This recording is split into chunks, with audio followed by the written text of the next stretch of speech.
बच्चे ये final accounts की बेस्ट असाइनमेंट है, बेस्ट। इसमें वो पॉइंट्स भी आपको मिलेंगे जो आपको अदरवाइज बुक में नहीं मिलेंगे।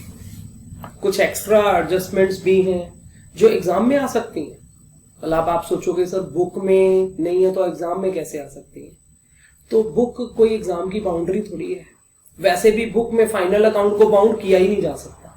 फाइनल अकाउंट्स एक ऐसा चैप्टर है जिसका मैं बोलूं तो गलत नहीं होगा कि उसका एंड नहीं है। उसमें अनलिमिटेड एडजस्टमेंट्स हो सकती है। इसलिए जितना ज्यादा डिस्कशन करेंगे उतनी बेटर अंडरस्टैंडिंग बनेगी, और जितनी ज्यादा प्रैक्टिस करोगे उतनी स्पीड बनेगी।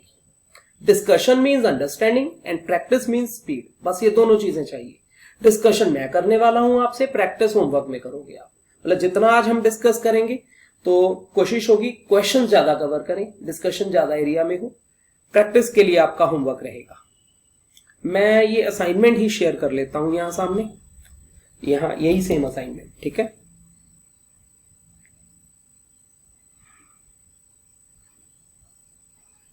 First question, prepare trading and profit and loss account.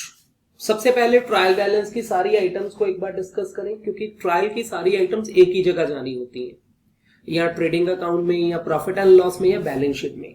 अच्छा, बड़ा कॉमन फीचर रहा है बड़े सालों से, स्पेशली बीसीएम या जो अच्छे स्कूल्स हैं, ट्रायल बैलेंस को बहुत लंबा नहीं खींचने देते। तो क्या करते हैं वो, दो चीजें आपको ट्रायल बैलेंस में इकट्ठी देनी शुरू कर देते हैं। और ये जो क्वेश्चन आपके सामने मैंने रखा है, ये सहोदय बोर्ड के एग्जाम में आया था। सहोदय बोर्ड होता है जो सीबीएसई का बोर्ड है। +1 आपकी नॉलेज के लिए बता रहा हूं, +1 होम क्लास होती है।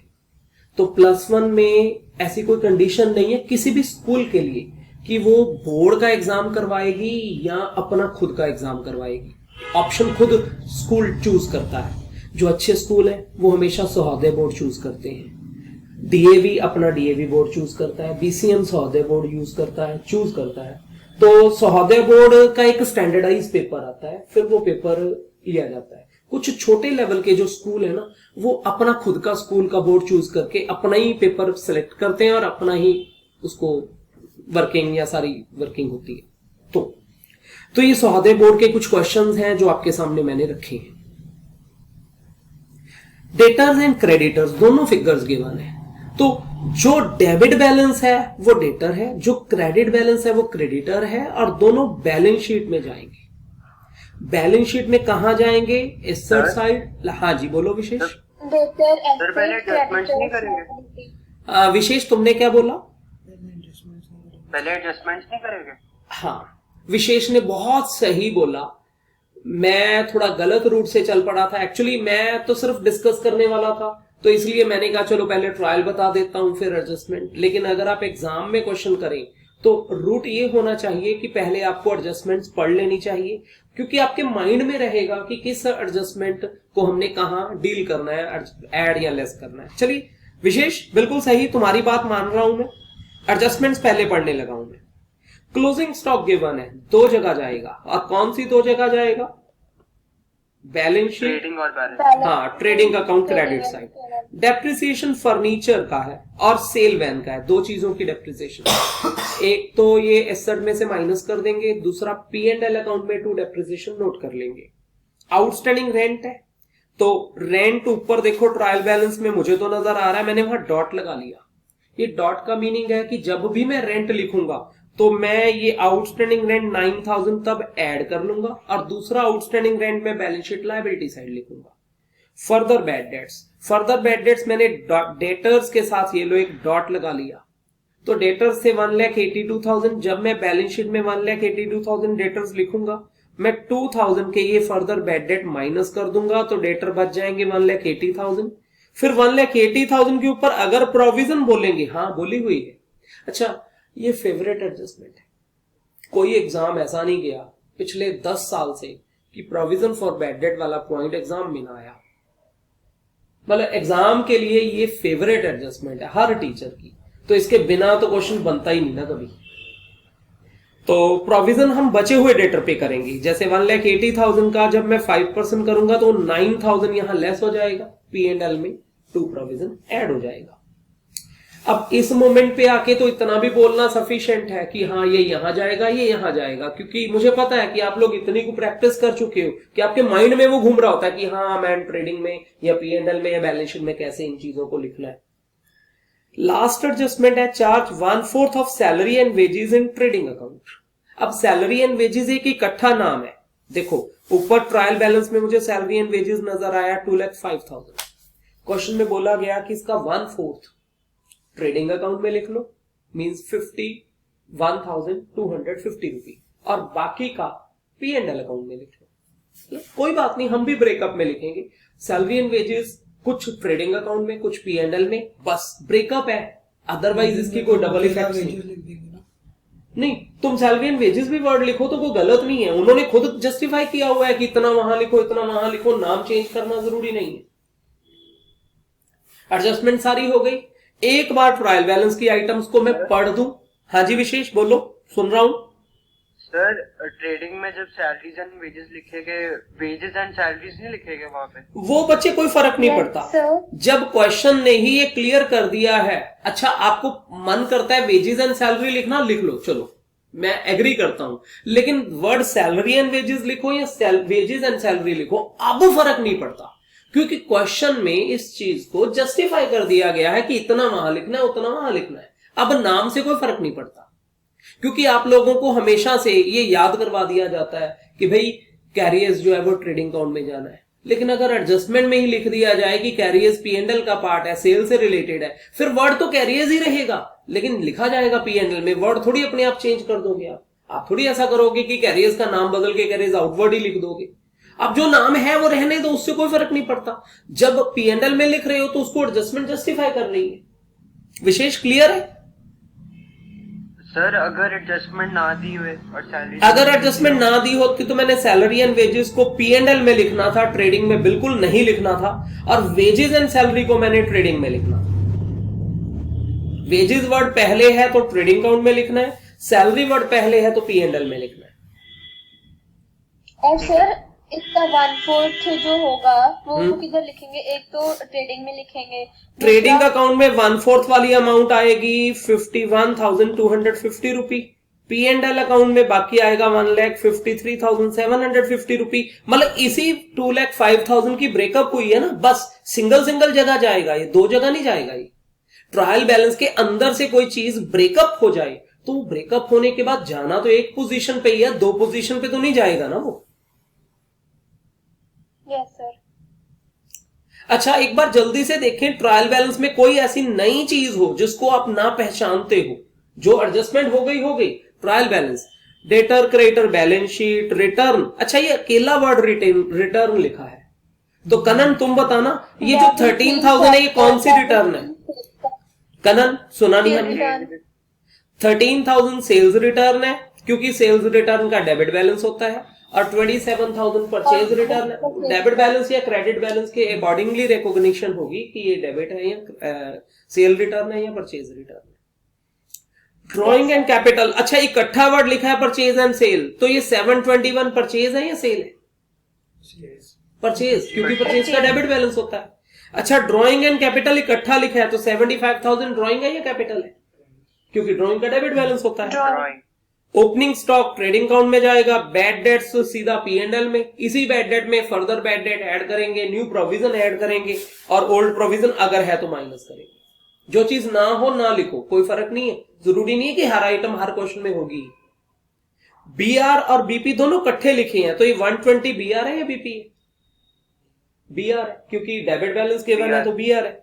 ऑफिस एक्सपेंस P&L में, ऑफिस वर्ड है ना, एक्सपेंस P&L में। सेल्स की वैन है, बैलेंस शीट में वैन है, ये वैन, हाँ इसकी डेप्रिसिएशन लेस करूंगा और उसे मैं P&L में लिखूंगा। सेल्स वैन एक्सपेंसेस P&L में।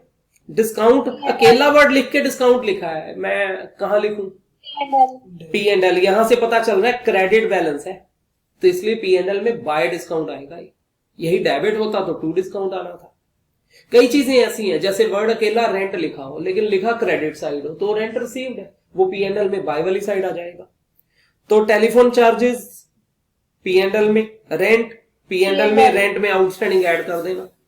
फर्नीचर बैलेंस शीट में, commission balance sheet P and बच्चे कहाँ कमीशन है, कमीशन बैलेंस शीट में नहीं, कमीशन पी एंड एल में खर्चा है हमारा।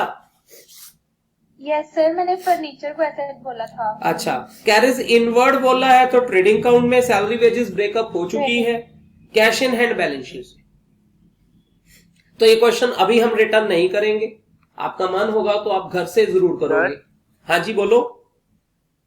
सर जो सेल्स वैन एक्सपेंस है वो सेल्स वैन में कुछ जाएगा? नहीं, sales van expense sale van में नहीं जाएंगे, sales van expense P and L में जाएंगे। अब मैं आपसे पूछता हूं, कोई ऐसी सिचुएशन बताओ कि sales van expense sale van में ही ऐड कर दिए जाते हैं, कोई ऐसा केस है क्या? बोलो। सर वो तो जैसे इंस्टॉलिंग में अगर होता है, हाँ, अगर सेल वैन नहीं परचेज करते और उस टाइम पे कोई एक्सपेंस करते तो सेल वैन में ऐड करना था। अदरवाइज सिंपली लिखा हो ना सेल वैन एक्सपेंस, तो ये पी एंड एल की आइटम है, ये आपका एक्सपेंस है, ये एक्सपेंस है भाई, ये पी एंड एल में जाएगा। क्लियर है? Yes sir. ठीक, अभी सेकेंड क्वेश्चन बहुत इंपॉर्टेंट है, मेरा फेवरेट है ये क्वेश्चन, क्योंकि जर्नल एंट्री का कॉन्सेप्ट जिस बच्चे का स्ट्रांग है उस बच्चे को तो अकाउंट्स बहुत अच्छा आता है, मैं मान के चलता हूं। तो सेकेंड क्वेश्चन बोलो भी, give journal entries for the following adjustments in final accounts. Closing stock 80,000, बोलो कहां कहां जाएगा? जाएगा छोड़ो, एंट्री बताओ क्या होगी, जाएगा बाद में बोलना। हाँ, इसकी जर्नल एंट्री होगी, तुमने गलत बोली है, स्टॉक अकाउंट डेबिट टू, दो ऑप्शन है। नो कनन, कोई सोच के बोलो कनन, बिना सोचे समझे आंसर दे रहे हो आप। टू कैश कैसे हो जाएगा, क्लोजिंग स्टॉक है। This should be adjusted in purchases और should be transfer to trading account. इसका मीनिंग, इसकी एंट्री है stock account debit to purchases या फिर stock account debit to trading account. या तो ट्रेडिंग अकाउंट में बाय स्टॉक लिखा जाता है या परचेज में से लेस किया जाता है। तो इसको अगर हमने परचेज में एडजस्ट करना है तो एंट्री है stock account debit to purchases, और अगर हमने इसे सीधा ट्रेडिंग को ट्रांसफर करना है तो इसकी एंट्री है stock account debit to trading account. और ये बहुत इंपॉर्टेंट एंट्री है, 1 मार्क में ये अकेली आ सकती है एग्जाम में। यहां तो चलो कुछ 8 पॉइंट्स है, एग्जाम में कोई एक सिंगल पॉइंट बेस भी 1 मार्क का क्वेश्चन आ सकता है। इसमें दोनों लिखेंगे? नहीं, कई बार ना एग्जाम में फिलिंग द ब्लैंक आ जाता है, तो क्रेडिट साइड में परचेज या ट्रेडिंग कुछ भी ऑप्शन हो सकती है, तो दोनों एक्सेप्टेबल है। हम तो एक ही लिखेंगे एंट्री, दोनों लिखनी जरूरी नहीं है, लेकिन तुम्हारे बैक ऑफ माइंड क्लियर हो। क्लोजिंग स्टॉक है ना, तो दोनों दो जगह आता है। नहीं, वो तो 2 जगह इसलिए आता है, देख एक एंट्री के 2 इफेक्ट होते हैं। ये जो मैंने स्टॉक डेबिट लिखा है इसका मतलब ये बैलेंस शीट में जा रहा है, ये जो मैं परचेज क्रेडिट लिख रहा हूं मतलब ट्रेडिंग में जा रहा है। अब ट्रेडिंग में जाने की इसकी 2 ऑप्शन है, या परचेज में से माइनस करना या बाय वाली साइड लिखना। इसलिए वो दूसरी एंट्री में जो स्टॉक डेबिट है वो बैलेंस शीट जा रहा है, जो क्रेडिट ट्रेडिंग लिखा है तो ट्रेडिंग अकाउंट में बाय स्टॉक लिख रहे हैं। Second, Kanan, outstanding salary entry क्या होती है, एंट्री बताओ पहले Kanan. Salary debit outstanding salary. Perfect, salary account debit एक एक्सपेंस नोट करना है to outstanding salary. Outstanding salary हमारी लायबिलिटी हो जाएगी, इसका मतलब ये एंट्री करने के बाद एक एंट्री हो जाएगी salary debit to outstanding salary. इसमें 2 चीजें हैं, ये जो सैलरी डेबिट हो रही है ये पी एंड एल अकाउंट में सैलरी में ऐड हो जाएगी, और ये जो आउटस्टैंडिंग सैलरी क्रेडिट हो रही है ये बैलेंस शीट में लायबिलिटी साइड आ जाएगी। C point, insurance premium amounting 15,000 paid in advance. Insurance premium advance pay किया है,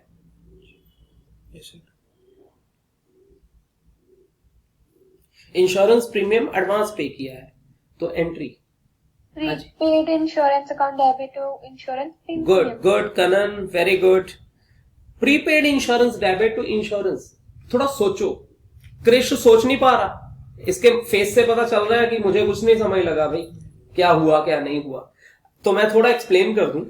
तो क्रिश हुआ क्या है कि जिस दिन हमने इंश्योरेंस पे किया होगा उस दिन हमने एंट्री कर दी होगी insurance account debit to cash. आज हमें पता चलता है कि नहीं, ये तो इंश्योरेंस भाई प्रीपेड है, मतलब इंश्योरेंस नहीं लिखना चाहिए था।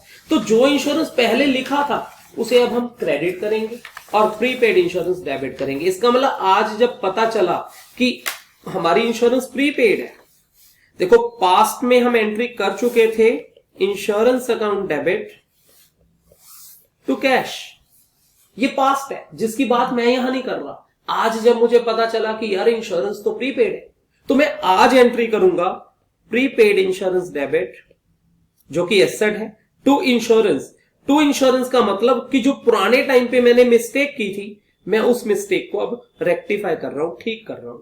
ये मेरी आज की एंट्री है इंश्योरेंस की प्रीपेड इफेक्ट को नोट करने के लिए। जैसे सैलरी मुझे पता चलता है मैं लिखनी भूल गया, तो मैं आज सैलरी खर्चा लिख रहा हूं। अगर मुझे पता चलता है मैंने सैलरी ज्यादा लिख दिया, तो मैं सैलरी को क्रेडिट करूंगा ना। अगर मुझे ये बोला जाता है कि salary is paid in advance, तो मैं prepaid salary debit to salary करूंगा। लेकिन मुझे कहा जाता है कि सैलरी इज आउटस्टैंडिंग, तो मैं salary debit to outstanding salary लिखूंगा। अब क्लियर हुआ? 9,000 receive for rent relate to next period. कहता कोई रेंट मिला है, जब मिला है उस टाइम पे हम एंट्री कर चुके हैं cash account debit to rent, ये एंट्री कर चुके हैं जो कि गलत है, क्योंकि रेंट हमारी करंट इनकम नहीं है, रेंट फ्यूचर से related, relate to next rent to prepaid rent. बिल्कुल ठीक, विशेष, परफेक्ट। रेंट डेबिट हो जाएगा, prepaid rent credit, pre received rent credit हो जाएगा। इस तरह से हमारी एक करेक्शन हो जाएगी, मतलब एक्रूअल कॉन्सेप्ट मैच करने के लिए ये काम कर रहे हैं। तो rent debit to pre received rent या rent received in advance. Write off further bad debts, Vishesh तुम बताओ, एक एंट्री रह गई बीच में। चलो पहले बोल दूं, bad debt debit to debtors. जो पीछे एक एंट्री रह गई पहले वो बताओ, कनन आप बताओ। Interest accrued but not receive during the year 1500, कोई इंटरेस्ट ड्यू हो गया है, अभी मिला नहीं है, मिलना रहता है। Entry interest accrued to interest, तुम कह रहे हो interest accrued to interest. Kanan तुम क्या कह रहे हो? यहां भाई एक आंसर मुझे मिला है interest accrued debit to interest. थोड़ा मैं आप लोगों से भी पूछना चाहता, टू नहीं समझ आ रहा है। थोड़ा ना ऐसे सोचा करो कि क्या ये मेरी इनकम है या एक्सपेंस है, फिर सोचा करो क्या ये मिलना रहता है या एडवांस मिल गया है। अगर एडवांस है तो उल्टे लिखना है, अगर पेंडिंग है तो सेम लिखना है। इंटरेस्ट टू एक्रूड इंटरेस्ट तुमने चेंज कर दिया। विशेष तुम बोलो। Sir accrued interest to interest होगा। Interest accrued but not receive, interest accrue हुआ है लेकिन अभी तक मिला ही नहीं है। इसका मतलब इनकम को नोट करना पेंडिंग है। तो तुम पहले ठीक थे, तुमने गलत कर दिया बाद में। Interest accrued debit to interest मतलब इंटरेस्ट नाम की, तुम समझना, कोई इनकम मुझे मिल नहीं रहती है, तो बस ऐसे सोच, इनकम क्रेडिट होती है या डेबिट होती है? क्रेडिट। और अभी नहीं मिली है तो और क्रेडिट कर, क्रेडिट होना था नहीं हुआ, कर ले। और अगर यही मैं कहता इंटरेस्ट रिसीव जो है वो नेक्स्ट पीरियड से रिलेटेड है, एडवांस है, तो मैं उस इनकम को जिसको फालतू क्रेडिट कर चुका हूं मैं उसे डेबिट करूंगा। फिर मैं interest debit to interest received in advance लिखूंगा। थोड़ा सा सोचने की कोशिश कर, फिर अंडरस्टैंडिंग अच्छी बनेगी। बस सोच यहां ले जानी है तुमने। भाई सोच का टारगेट सुनो क्या होगा, आपकी थिंकिंग का टारगेट होगा, पहली बात, कोई भी एक्सपेंस डेबिट होता है, कोई भी इनकम क्रेडिट होती है, ये पहली बात। दूसरी बात, क्या इनकम पेंडिंग रह गई है तो इसका मतलब और इनकम को क्रेडिट करो, या इनकम एडवांस मिल गई है तो फिर इनकम को डेबिट करो। मतलब इनकम एडवांस मिली है या इस पीरियड से रिलेटेड नहीं है तो जो क्रेडिट कर चुके हैं उसे वापस डेबिट करो, रिवर्स इफेक्ट लो उसका। क्लियर है? हाँ जी, विशेष तुम्हारा ठीक था आंसर। अभी मुझे नेक्स्ट बताओ जी पॉइंट। कनन पहले तुम ट्राई करो जरा, क्या एंट्री होगी जी पॉइंट? मैं यहां से एरिया क्लियर कर लूं। हाँ बोलो। एफ रह गया, bad debit to bad debts written off. F जो है bad debt debit to debtors, bad debt को रिकॉर्ड करना पेंडिंग था तो बैड डेट से हमारे डेटर कम हो जाएंगे, bad debt debit to debtors entry होगी। एफ तो हो गया था, जी बताओ अब। क्वेश्चन है हाँ बोलो। परसेंट्री होगी ना सर, जो एक्रूड इंटरेस्ट है वो एसेट है ना? एक्रूड इंटरेस्ट हमारा एसेट होता है। Accrued interest debit to interest Balance sheet ऐसे में एंट्री आएगा। होती है। एक्रूड इंटरेस्ट हमारा एसेट होता है और इंटरेस्ट हम एज इनकम रिकॉर्ड करते हैं, क्रेडिट करते हैं उसे। तो बैलेंस शीट में आएगा ना सर? हाँ, एक्रूड इंटरेस्ट बैलेंस शीट में आएगा। 4 चीजें बैलेंस शीट और में जाती हैं, interest- outstanding expense, Interest- accrued income, income received in advance या एक्सपेंस प्रीपेड। ये चारों बैलेंस शीट में जाती है। सर इंटरेस्ट इनकम में जाएगा ना वहाँ अपना? इंटरेस्ट खुद इनकम में जाएगा, मतलब इंटरेस्ट इनकम साइड कुछ पड़ा होगा तो उसी में ऐड हो जाएगा, और accrued interest balance sheet asset side जाएगा।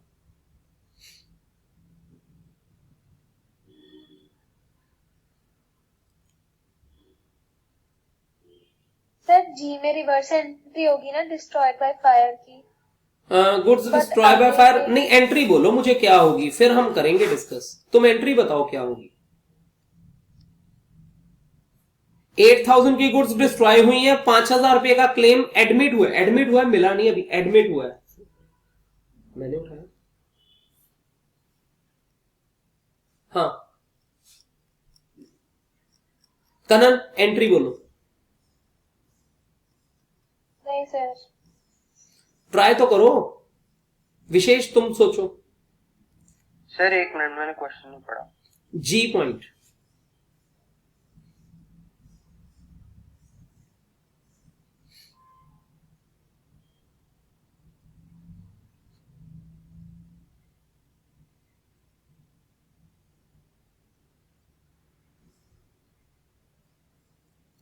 परचेज क्रेडिट होएगी। परफेक्ट, परचेज क्रेडिट होएगी। जब भी गुड्स, मैं कई सिचुएशन बोलूंगा जिन सब में परचेज क्रेडिट होगी। जब भी गुड्स बिना अर्निंग के कहीं चली जाएं तो परचेज क्रेडिट होती है। Goods given as charity, charity debit to purchase.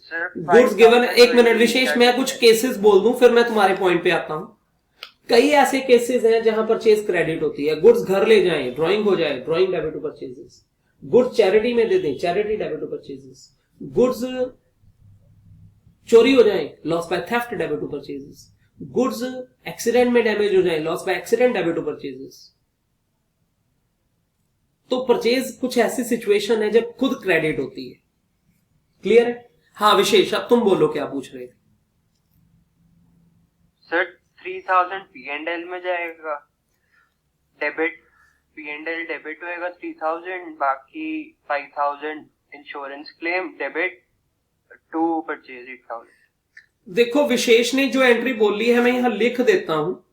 P&L debit बोला इसने 3000, इंश्योरेंस क्लेम डेबिट बोला इसने 5000, टू परचेजेस बोला इसने टोटल में 8000। अब बताओ कनन, क्या इसने ठीक बोला? नहीं, loss by fire account debit. Loss by fire को ही, डेबिट। लॉस बाय फायर को ही P&L कहते हैं, एक ही बात है, कोई फर्क नहीं। P&L to purchase. आप लॉस बाय फायर भी लिख सकते हो, आप P&L भी लिख सकते हो। कनन, कोई प्रॉब्लम नहीं है इस चीज में। यस सर, फिर तो सही है। ट्रेडिंग में जाएंगे सर मुझे इंश्योरेंस क्लेम लिखने में मेरे को लग रहा है गलत है, क्योंकि क्लेम Insurance सिर्फ receivable। बच्चे क्लेम ना एडमिट हुआ है, इसलिए मुझे इंश्योरेंस क्लेम लिखना है या इंश्योरेंस कंपनी, दोनों में से कुछ एक नाम लिखना है। दोनों ठीक है। या मैं इंश्योरेंस कंपनी लिख लूं, कंपनी के नाम पे ड्यू कर लूं, या इंश्योरेंस क्लेम लिख लूं, एज क्लेम ड्यू कर लूं, मेरा एसेट बना लूं। मैं एडमिट तो हो गया ना, तो क्लेम मेरा एसेट तो बन ही गया। तो एसेट बनाना है मैंने, डेटर बनाना चाहते हो तो सीधा इंश्योरेंस कंपनी डेबिट लिख लो, मतलब कंपनी के नाम पे पैसे ड्यू कर लो, या फिर क्लेम लिख लो, क्लेम को एज। कैश और बैंक नहीं कर सकते डेबिट? बच्चे अगर एडमिट की बजाय क्लेम रिसीव्ड वर्ड होता, रिसीव हो चुका होता, फिर मैं कैश या बैंक उनमें से कुछ लिखता। मुझे कैश मिला तो नहीं है अभी ना, सिर्फ एडमिट हुआ है। फिर वर्ड होता है क्लेम रिसीव्ड। सर बोलो। इंश्योरेंस रिसीवेबल लिख लेते हैं। इंश्योरेंस क्लेम रिसीवेबल, ये लिख लो, चाहे ये वर्ड भी चलेगा, इंश्योरेंस क्लेम रिसीवेबल। आप इंश्योरेंस कंपनी लिख लो, कोई प्रॉब्लम नहीं है। ये लो, इस बच्चे को क्लेम पसंद नहीं आया तो इंश्योरेंस कंपनी लिख लो, ये लो, ठीक कर दिया मैंने आपके लिए। इंश्योरेंस कंपनी के नाम पे ड्यू कर लो।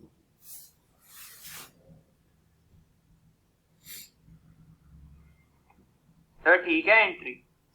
हाँ, परफेक्ट एंट्री। अब इसी के मैं कुछ अल्टरनेट्स बताऊंगा और क्या हो सकता था। लीजिए,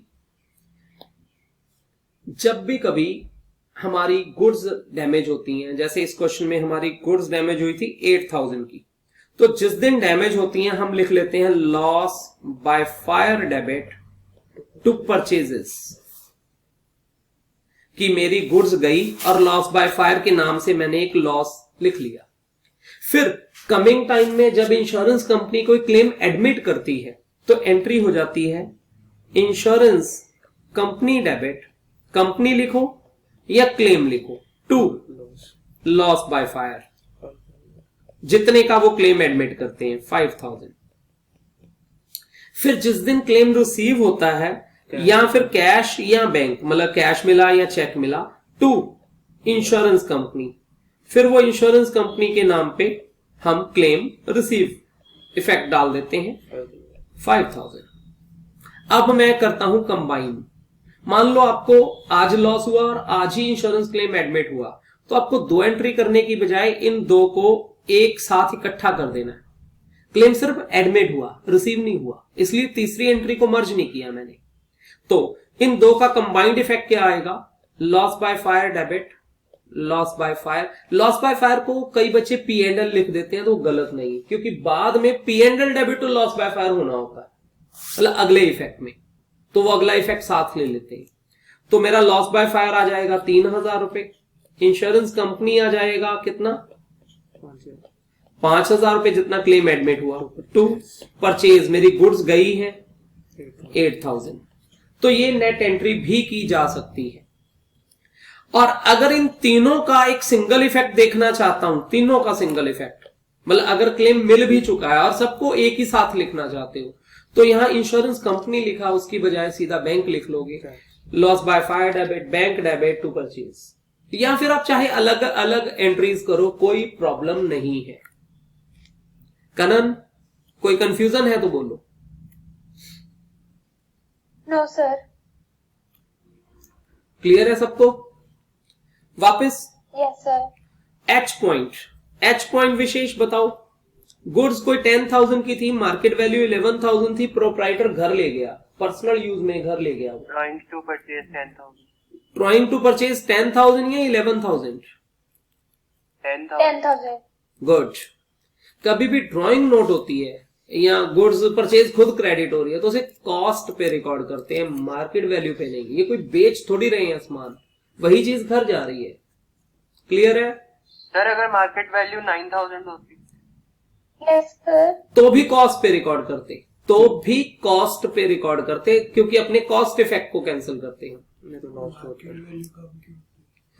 मार्केट वैल्यू कई बार टेक्नोलॉजी चेंज हो गई और वो चीज आउट ऑफ डेट हो चुकी है, तो मार्केट वैल्यू कम हो सकती है, कम केसेस है लेकिन हो सकती है।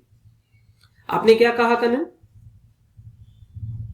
इसमें सर कॉस्ट कंसेप्ट यूज हो रहा है। हाँ, इसमें कॉस्ट कंसेप्ट यूज हो रहा है। हमने अपने कॉस्ट पे उन चीजों को रिकॉर्ड करना होता है, सेल वैल्यू या मार्केट वैल्यू पे नहीं करना होता है। सर कहीं यहाँ कंजर्वेटिज्म नहीं लगा रहे हैं, यहाँ कंजर्वेटिज्म नहीं लगा रहे हैं हम। Yes sir. विशेष कुछ पूछना है? सर जो कई फाइनल अकाउंटेशन में होता नहीं था, ओपनिंग स्टॉक बाहर दिया होता था और उसमें मार्केट वैल्यू पे होता है और उस पे, तो ऐसे नहीं होता था जो कम है वो हाँ, वो जब हम ट्रेडिंग अकाउंट में लिखते हैं, स्टॉक को लिखते हैं अपनी ही बुक्स में, तो कॉस्ट और मार्केट वैल्यू दोनों में से जो लोअर फिगर है उतने पे लिखते हैं। स्टॉक को लोअर वैल्यू पे लिखते हैं, उसमें कोई डाउट नहीं है। क्लियर है? यस। अभी फर्दर थर्ड क्वेश्चन बहुत इंपॉर्टेंट है। ये क्वेश्चन जो है ये 3 to 4 मार्क्स, यहां लिखा भी हुआ देखो, ये 4 मार्क्स, ये साइड पे मेरी असाइनमेंट में ये जो डिजिट है ना, ये मार्क्स को रिप्रेजेंट करता है। ये क्वेश्चन 4 मार्क्स में कई बार एग्जाम में आया।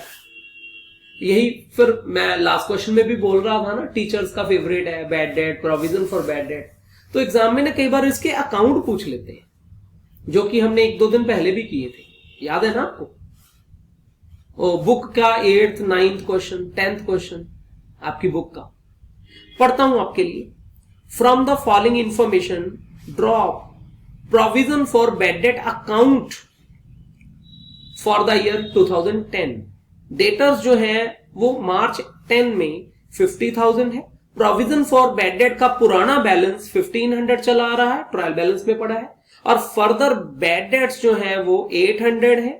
और it was decided to create provision for doubtful debt at a rate 5%, और हमें 5% के साथ प्रोविजन क्रिएट करनी है, न्यू प्रोविजन। और आपसे पूछा गया है क्या? Draw provision for bad debt का लेजर अकाउंट पूछा है आपसे, लेजर अकाउंट। तो जर्नल एंट्री तो शायद आपको माइंड में है, जब बैड डेट होते हैं तो एंट्री होती है bad debt debit to debtor. फिर ईयर एंड आने पे बैड डेट को प्रोविजन अकाउंट को ट्रांसफर करते हैं, एंट्री होती है provision for bad debt debit to bad date.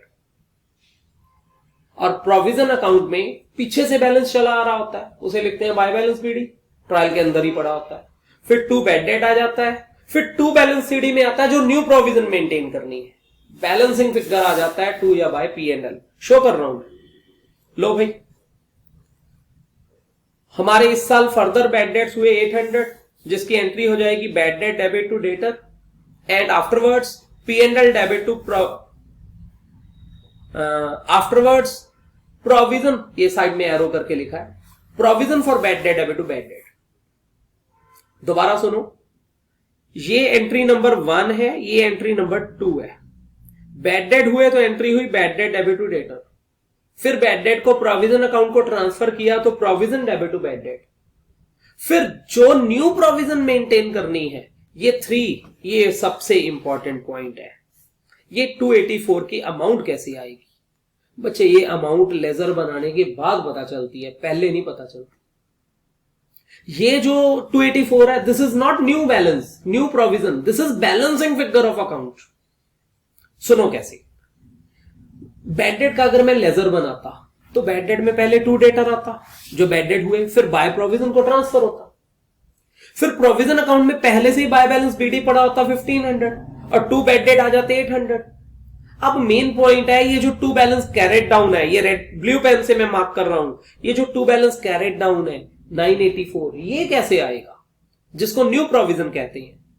Kanan तुम बताना ये न्यू प्रोविजन कैसे आएगी? Kanan yes sir. कैसे आएगी? 1500 और 800 को ऐसे करके बचे हुए डेटर्स में से फर्दर बैड डेट माइनस कर, डेटर में से मतलब फाइनल डेटर में से फर्दर बैड डेट माइनस करके उसका 5% करेंगे। मेरे को समझ नहीं आ रहा सर ये वाला। तुम बैलेंस शीट में डेटर को कैसे लिखती हो? चलो मैं समझाता हूं सर, एक बार दोबारा करके बता दो कि समझ करके दिखाता हूं। यस यहां करके दिखाने लगा हूं मैं।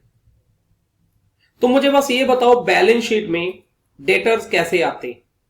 बैलेंस शीट की बात कर रहा हूं, एसेट साइड, एसेट साइड आपकी आप ट्रायल में आप ये पढ़ रहे हो, असाइनमेंट आपके सामने है, देखना जरा आपके डेटर्स कितने हैं, आपके डेटर्स कितने हैं? 50,000। फिर आपकी फर्दर बैड डेट्स कितने हैं? मैं फोटो भेज दोगे क्वेश्चन की? हाँ, ग्रुप में भेजी है मैंने फोटो, फर्स्ट पेज की फोटो जस्ट लिंक से पहले ही भेजी है। फर्स्ट पेज क्लियर नहीं था ना पीडीएफ में, तो मैंने भेजी है अलग फोटो। फर्दर बैड डेट कितने हुए थे? 800। तो डेटर में से 800 माइनस करने से 49,200 के डेटर बच गए। इसका प्रोविजन मेंटेन करना है 5%। इसका 5% कितना हुआ?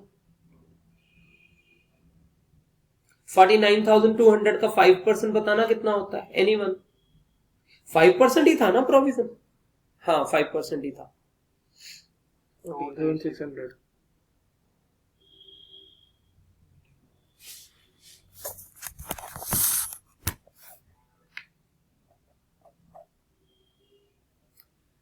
मेरी न्यू प्रोविजन 2460 आई कैसे? 49,200 का 5%। ये वर्किंग आप कई बार कर चुके हो। ये जो न्यू प्रोविजन है, ये जब हम P&L बनाएंगे तो 800 के बैड डेट है, हम उसमें न्यू प्रोविजन ऐड करेंगे। कितनी ऐड करेंगे? यहां ना ये किसी और क्वेश्चन की वर्किंग है, इसको छोड़ देता हूं मैं, तो वहां ठीक कर देता हूं मैं यहां। तो यहां आ जाएगा 2460। जब ये 2460 ऐड होगा तो ऐड होने के बाद टोटल क्या बन जाएगा? एनीवन? 3260। फिर ओल्ड बैड डेट जो पुरानी प्रोविजन होती है वो माइनस होती है। अगर यहां से सोचो, अगर लेजर के अकॉर्डिंग सोचो तो वो बाय बैलेंस बीडी आता है। तो ये लेस होने के बाद नेट अमाउंट कितना बनेगा? एनीवन? 4760। ना माइनस करना है। क्या कर रहे हो बच्चे आप?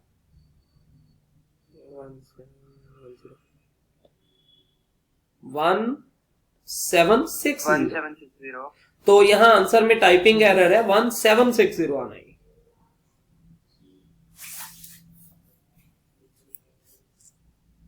कोई किसी को कंफ्यूजन? और डेटर्स में से ये 2460 माइनस करके नेट डेटर बाहर आ जाएंगे। अगर मैं लेजर अकाउंट बनाता, प्रोविजन फॉर बैड डेट में यहां न्यू प्रोविजन आनी थी कितनी? करेक्शन कर देता हूं मैं, कितनी थी? 2460 के अकॉर्डिंग यहां ये वैल्यू कितनी आ जाएगी? इधर से 1760। ये जो 1760 आया ना, यहां इस लेजर का बैलेंसिंग फिगर, इसकी जर्नल एंट्री की जाती है। Ledger provision for bad debt में ये जो बाय P&L है, इसकी फिर एंट्री होती है। फिर P&L में ये 2 वाली साइड जाता है। वहां तो 50,000 आएंगे पहले बैड डेट से। बैड डेट तो 800 ही थे, क्योंकि ट्रायल बैलेंस के अंदर तो कोई बैड डेट गिवन ही नहीं है। नहीं, जो डेटर्स लिखा आपने, वो तो बैड डेट जो थे वही ट्रांसफर हो रही है ना।